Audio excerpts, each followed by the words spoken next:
In Senate, McConnell doing his part to remake judiciary. Washington, AP, Senate Majority Leader Mitch McConnell was upbeat the night after Justice Anthony Kennedy announced he was retiring from the Supreme Court. The Kentucky Republican had already led the Senate in confirming more circuit court judges in the first year of Donald Trump's presidency than in that of any other president in history.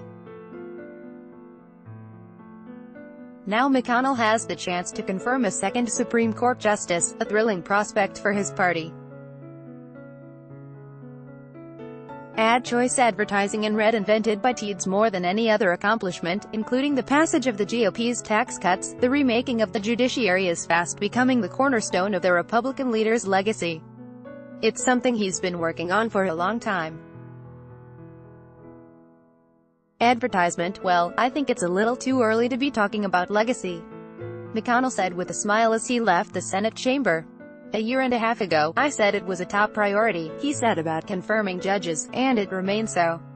With McConnell leading the way in the Republican-controlled Senate, Trump is seeking to put his imprint on the federal judiciary for generations to come. While the latest opening on the Supreme Court is commanding all the attention, the nominees to the lower courts are also consequential.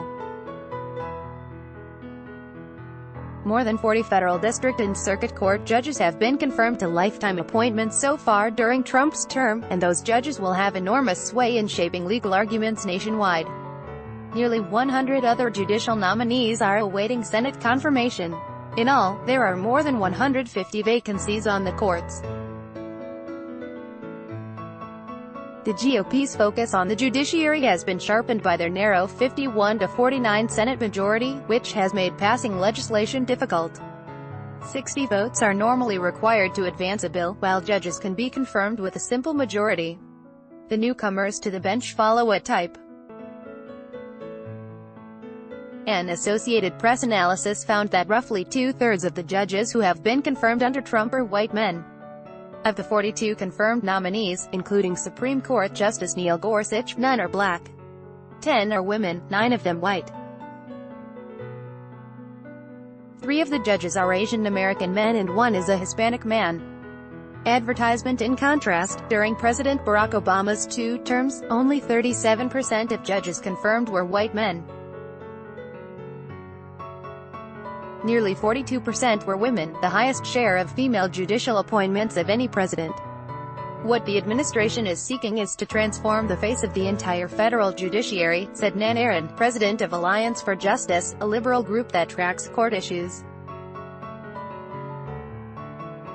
The nominees share one basic characteristic: their hostility to progress that's been made in women, workers and civil rights as well as health and safety over the past several decades, she said. This probably is the most extremist slate of judges we've ever seen. Conservative judicial advocates say the judicial appointments are correcting the leftward tilt of the bench. They see Trump and McConnell's revamping of the courts, in the face of Democratic filibusters that stall even popular nominees, as more important than even legislative victories. Carrie Severino, the chief counsel and policy director at the conservative Judicial Crisis Network, says, it's something that's viewed across the Republican and Libertarian base as a huge accomplishment. Republicans have often been seen as taking greater interest in the judiciary than Democrats. McConnell works closely with the Federalist Society, which is at the forefront of conservative judicial thinking, and he helped the group draft Trump's list of 25 potential Supreme Court nominees. He well understands the power of the judicial branch to shape policy and mobilize voters. McConnell laid the groundwork for this moment with a startling move just hours after Justice Antonin Scalia's unexpected death in February 2016. He announced the Senate wouldn't consider Obama's nominee because it was a presidential election year. He followed through on that vow, holding the seat open until after Trump took office. Democrats remain livid over the move to this day, calling it a stolen seat. Advertisement. But the Republican blockade helped solidify conservative and evangelical support for Trump during the election, as many rallied to the cause of having a Republican president fill the seat. McConnell has characterized the gambit as his single greatest achievement. Douglas Johnson, the senior policy director for National Right to Life, says the federal judges being confirmed are extraordinarily qualified. He praised McConnell for recognizing, "This is important. We saw Sen. McConnell's extraordinary leadership at the time of Scalia's death. This is a continuation of that," he said. Those familiar with McConnell's thinking on the judiciary saw him beginning to play the long game, the title of his autobiography, years earlier. It began when Democrat Harry Reid of Nevada, then the Senate Majority Leader, changed the rules of the Senate. Frustrated with GOP roadblocks in the Obama era, the Democrats eliminated the filibuster for nominees for the administration and judiciary, other than for the Supreme Court. In practice, that means that 51 votes, rather than 60, are needed to confirm nominees. Reid's move was so inflammatory, it is known as the nuclear option, that it came with a warning from McConnell on the Senate floor. "I say to my friends on the other side of the aisle, you will regret this, and you may regret it a lot sooner than you think." After Republicans won control of the Senate in 2014, McConnell became leader, and the confirmation of Obama's nominees started grinding to halt. As Trump was about to take office, there was what some call an emerging vacancy crisis, with some 100 openings in the judiciary. Scott Jennings, a former George W.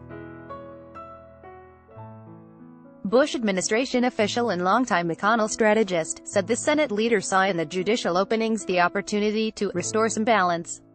Jennings said, "It became clear to him that one of the things he could do is set up the next president to remake the judiciary." In early 2017, when Gorsuch's nomination was headed toward a Democratic-led filibuster, which McConnell's office notes would have been the first ever of a Supreme Court nominee, the Republicans changed the rules again to allow the confirmation of justices with 51 votes. "I think it's paid off," Jennings said. "Laws can be changed, regulations can be wiped away, but these federal judicial appointments are lifetime." He added, "For 30 years we'll be talking about the Trump-McConnell courts and their impact." Associated Press data editor Megan Hoyer in Washington contributed to this report. Online and interactive on judicial diversity is available at https://interactives.app.org/nominee-diversity___. Follow Mascaro on Twitter at https://twitter.com/lista Mascaro by Taboola. Sponsored links, promoted links. You may like the Straits Timesman whose body odor diverted plane has the Straits Times under the new paper. Taiwanese actress Celia Chong, "I did not sleep with Najib Sunday new paper on the Vikings." Free online game. Play this for 1 minute and see why everyone is addicted. Vikings. Free online game. Oin a Throne. Free online game. Play this for 2 minutes and see why everyone is addicted. Throne. Free online game. Undwa fashionable. Sexiest camo wedding dresses. Fantasy according to Mana fashionable. Undo family-minded. Cat reads that will cozy up to you. Family-minded. Undo.